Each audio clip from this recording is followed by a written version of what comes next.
Alex, you know that the big fight is within the Republican Party. Oh, yes. It's between the establishment, the people who like to think they're the kingmakers of our land, and the grassroots.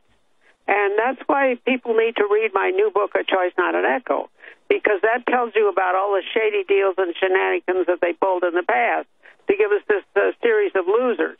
We used to call them Me Too candidates. Whatever the Democrats said, the Republican candidate would say Me Too. That's right, and it's an updated and expanded 50th anniversary issue. It brings it up to date. Tell us about the book before we go to break.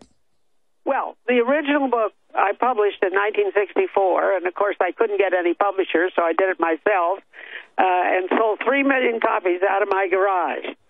And that is what created the conservative movement, because it told people that we had a real conservative to support, Barry Goldwater, and we could do it. And we did nominate him in the convention despite everything. And then, of course, the big boys smashed him in the general election. But we got our reward a few years later when we elected Ronald Reagan.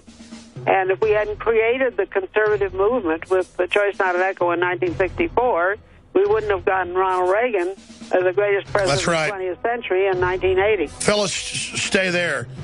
This is so important, folks. What one lady did with a book, changing history, you could change history too. Stay with us.